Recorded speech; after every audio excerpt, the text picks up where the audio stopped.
Hello, my dear friends. Welcome to Healing Bedtime Stories. My name is Julia, and tonight I'll be your gentle companion, walking with you on the path toward deep rest and peaceful dreams. This is your time, a safe, quiet space just for you. For a little while, allow yourself to set down the weight of the day. Let your shoulders relax. Let your thoughts soften, and feel the comfort of being right here in this moment, where you do not need to strive or prove anything. You are enough, just as you are. Before we begin tonight's story, I would love to share a short meditation with you. It will take only about 3 minutes, but it carries a precious gift. A gift of kindness you can offer to yourself. This practice is called forgiving yourself. Forgiveness does not mean erasing the past or pretending mistakes never happened. It means choosing compassion over judgment, remembering that we are human, beautifully imperfect, yet always worthy of love. And when we learn to forgive ourselves, our hearts grow lighter. They begin to heal, to open, and to carry us through life with a gentler spirit, not only toward ourselves, but also toward the people around us. So now, please breathe deeply with me and allow these words to touch your heart.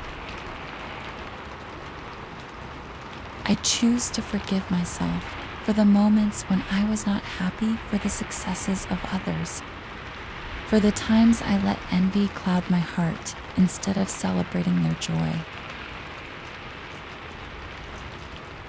I choose to forgive myself for the moments when I compared my life to theirs, wishing I had what they had, without seeing the struggles hidden behind their achievements. I choose to forgive myself for the times I judged others too quickly, without taking the time to understand their pain, their choices, or their journey. I choose to forgive myself for the moments I wanted to be better than others, instead of simply becoming the best version of myself.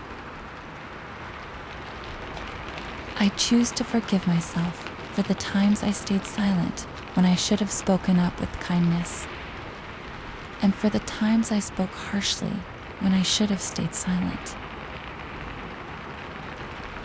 I choose to forgive myself for the moments I let pride build walls between me and the people I love, for holding onto grudges longer than I should have.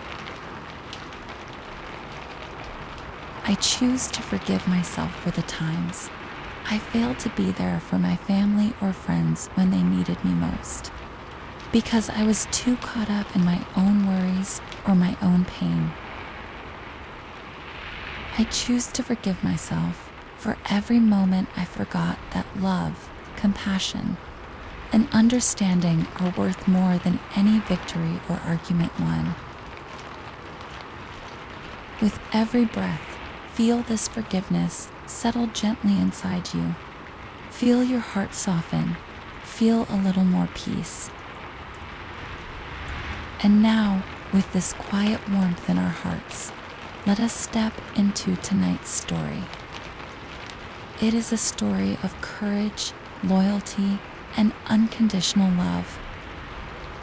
Tonight, we honor Max, a brave police dog who is still alive, strong, and full of spirit. Max has spent his life serving with quiet bravery, protecting those in need and bringing comfort to everyone around him. He is not only a guardian, but also a gentle soul who reminds us of the beauty of giving, of loyalty, and of love that never fades. As we walk beside Max in this story, may we be reminded that true heroism does not always shout. Sometimes it speaks softly, through steadfast devotion and a kind heart. Tonight, this touching story will guide us toward hope, courage, and the healing power of love.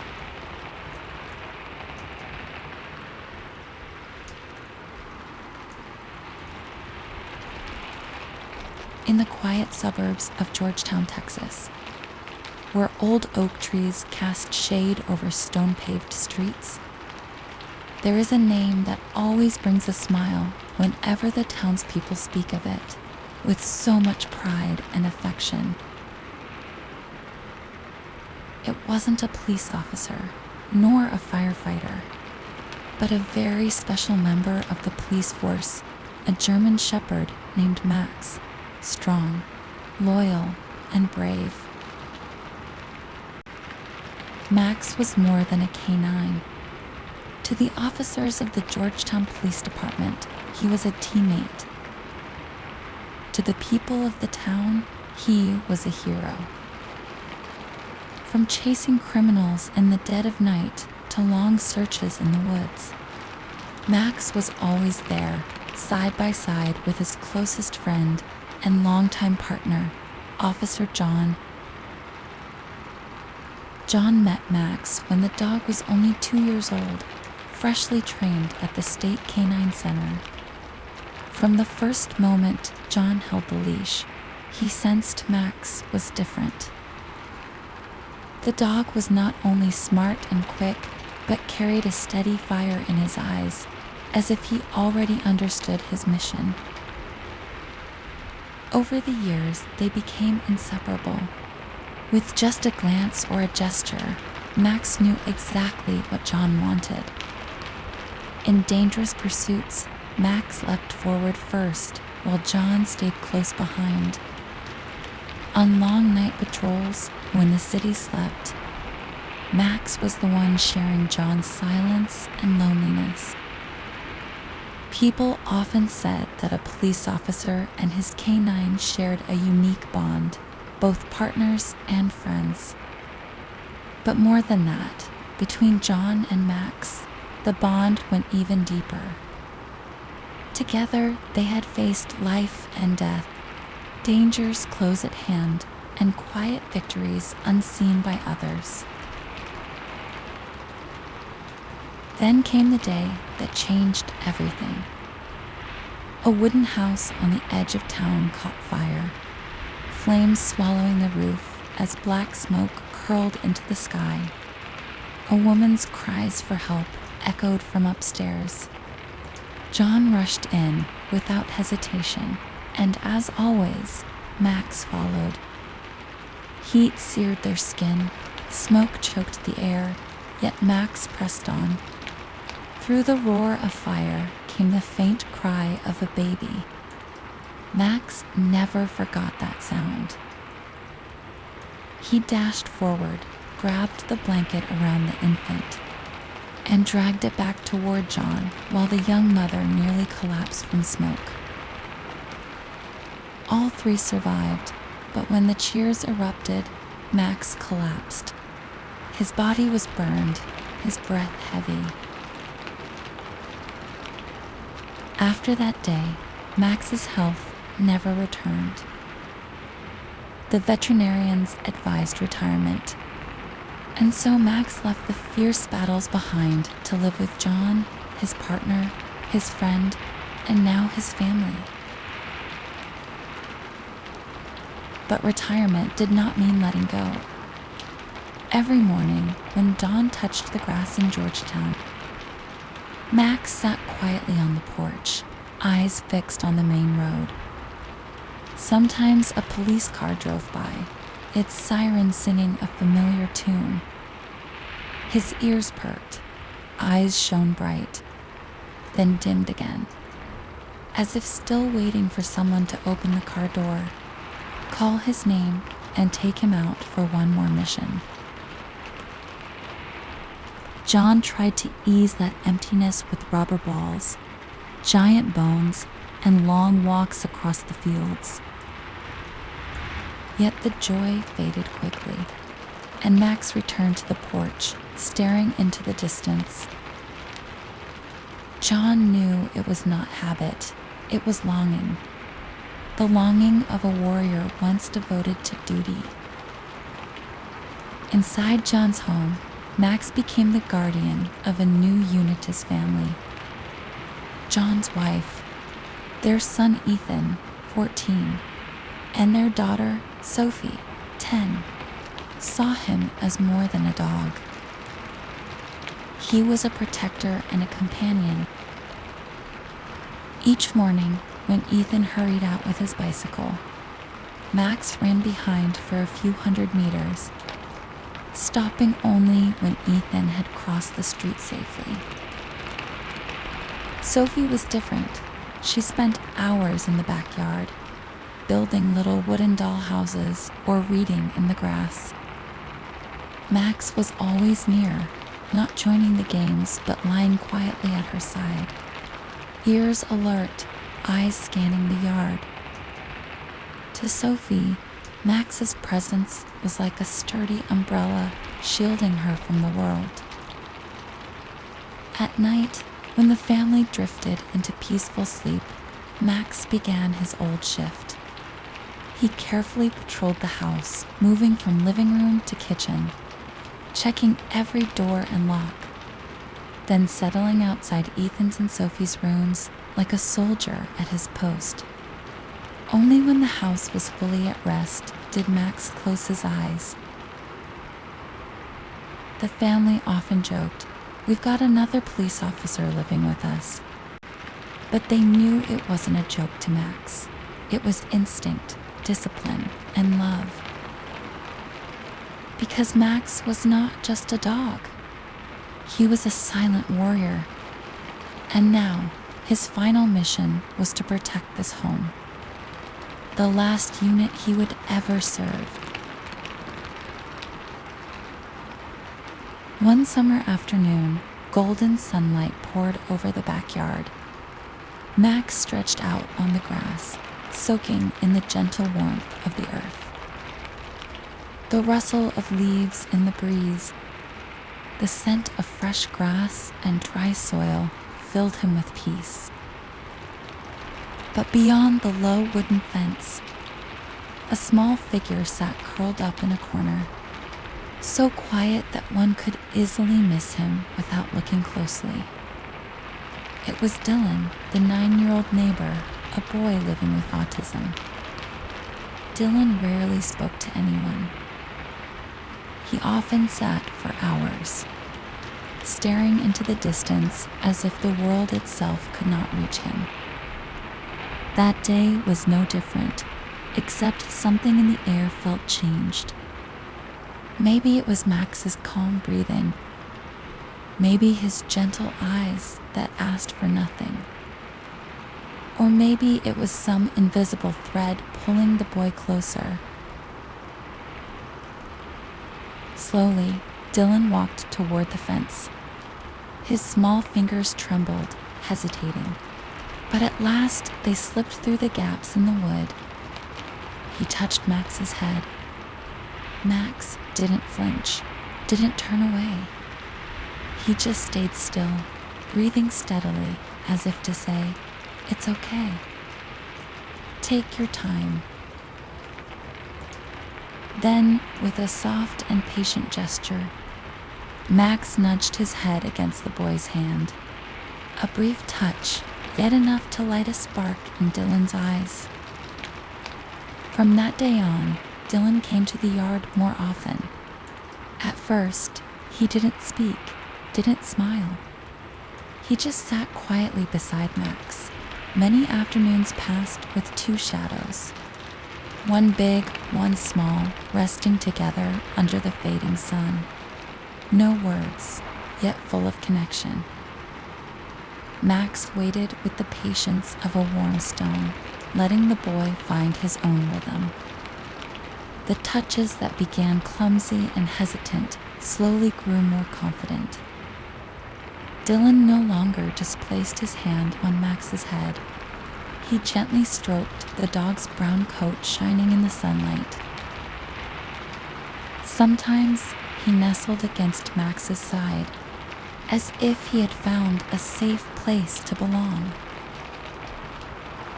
And Max, with silent understanding, answered in small ways: a nuzzle, a warm breath, a soft lick on the little hand. Then, one evening, as the sun was setting, a quiet miracle happened. Dylan's mother, as always, stood watching from the window, her heart heavy with worry and love. Suddenly, she froze. Dylan, the boy who so rarely showed any emotion, was smiling. A shy, uncertain smile, but real. Her eyes filled with tears, her hand clutching the window frame so she wouldn't cry out loud. It was the first smile she had seen from her son in years. The news spread quickly between the two families. John was speechless when he heard it. His eyes shone with admiration and pride. He knew then that Max, the dog, once accustomed to sirens, dangers, and fierce pursuits, had found a new mission, a greater calling, to heal a child's little heart. From that day, the bond between the neighbors grew stronger. Dylan's parents and John's family agreed that Max could visit more often. Each afternoon, Max strolled into the next yard, where Dylan now waited, not distant anymore, but bright-eyed with expectation. And slowly, the unthinkable happened. Dylan became more lively, more open with his feelings. In happy moments, he giggled softly as Max chased a ball. In sad ones, he buried his face in Max's thick fur, seeking comfort that no words could ever give. To Dylan, Max was not just the neighbor's dog. He was a friend, a silent listener, and a bridge guiding him back into the world.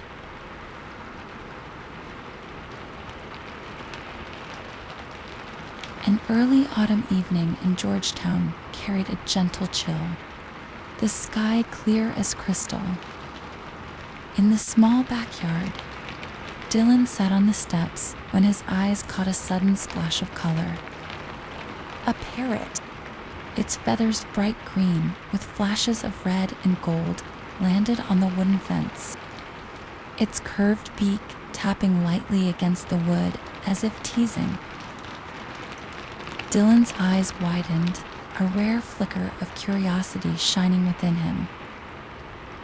Without thinking, he stood up and quietly followed as the bird spread its wings and flew away. At first, it was only a few steps beyond the garden, then down the narrow street leading into the neighborhood.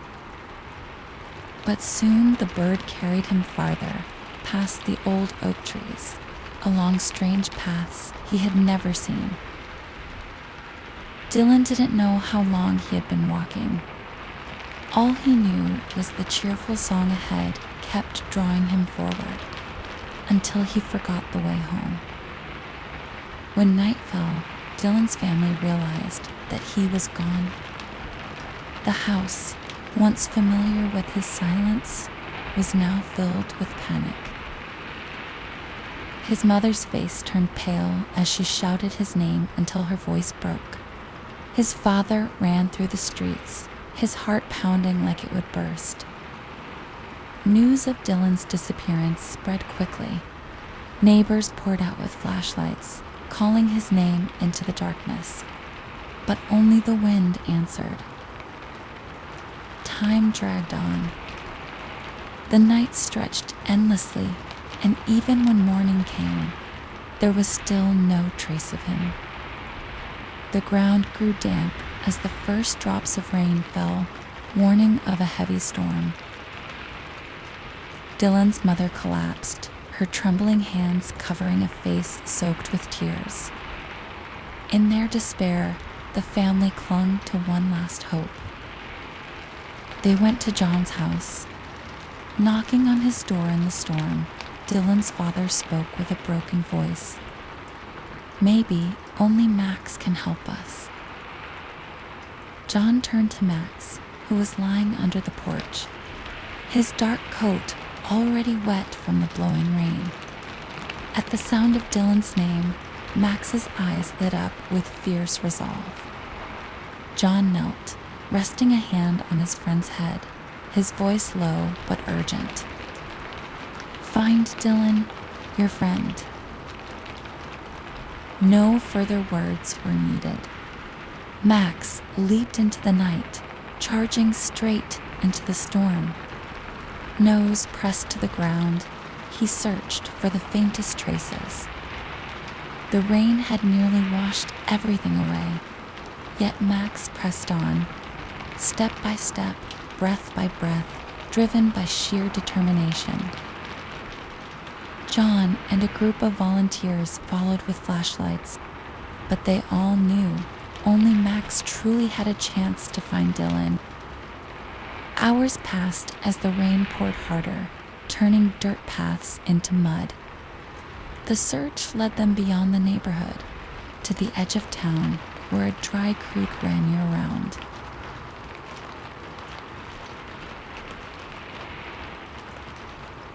Suddenly, out of the darkness, came a burst of urgent barking. Max's call, sharp and insistent. Everyone ran toward the sound. In the dim beam of the flashlights, they saw Dylan, huddled at the bottom of the creek, but he wasn't alone. Max had found him. The dog lay close beside him, his large body shielding the boy, his thick fur pressed tight to keep him warm. Now and then, Max nudged Dylan's shoulder with his nose, as if to whisper, "Don't be afraid. I'm here." John rushed down, falling to his knees beside Dylan, tears mixing with the rain. Dylan's mother cried out her son's name, her voice breaking. Slowly, Dylan lifted his head. For one fleeting moment, his eyes shone with light and his lips curved. Not into a cry, not into words, but into a faint, fragile smile when he realized Max had never left his side. That night, everyone understood.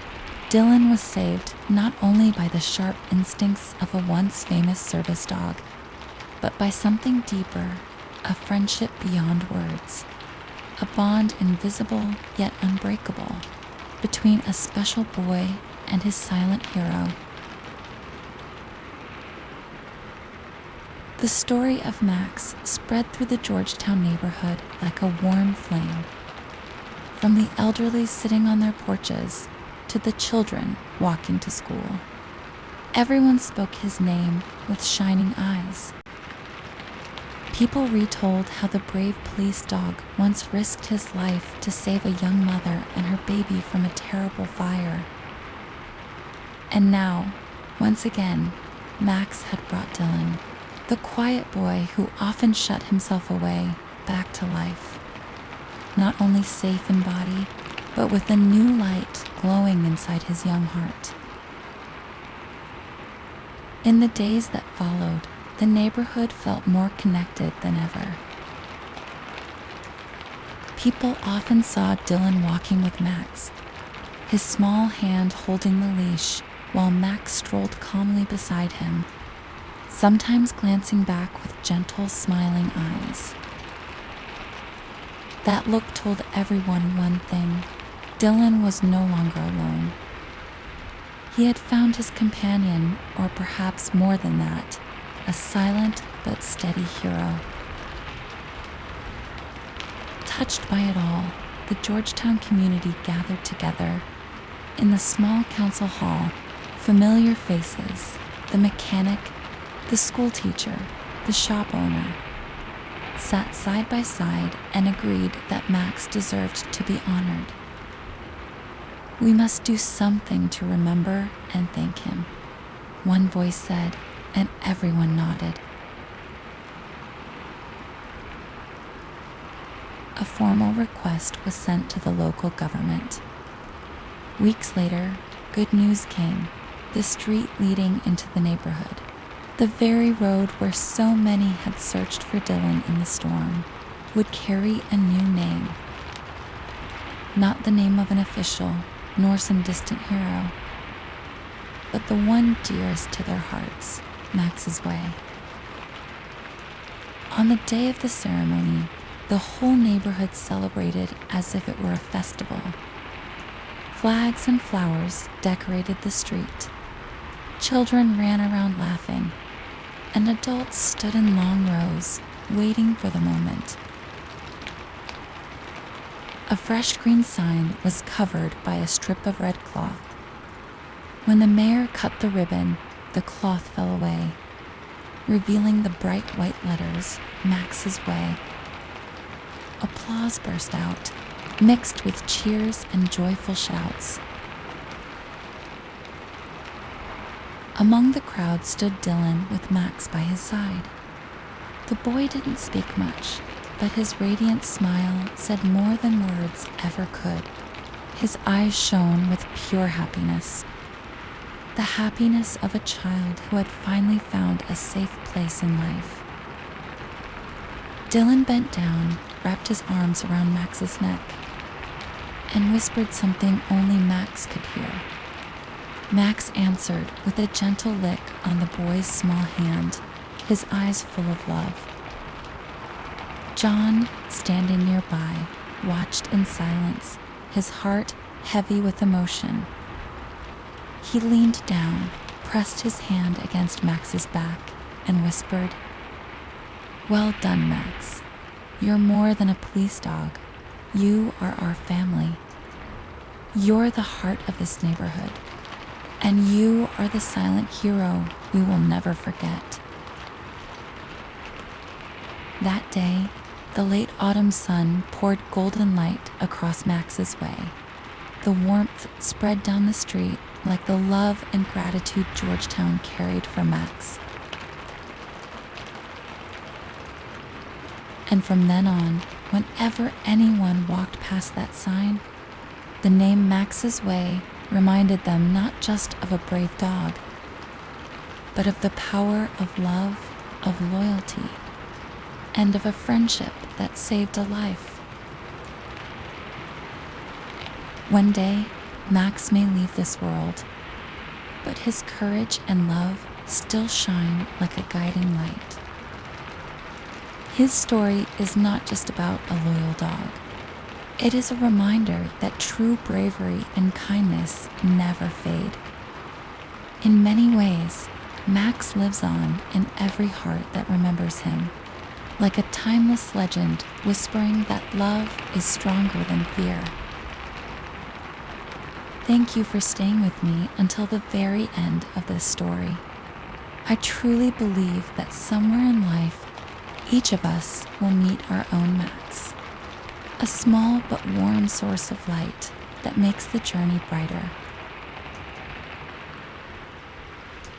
Wishing you a beautiful evening and a peaceful night's sleep. If this story touched your heart, please share your thoughts in the comments below. And don't forget to subscribe to the channel so we can spread more meaningful stories together.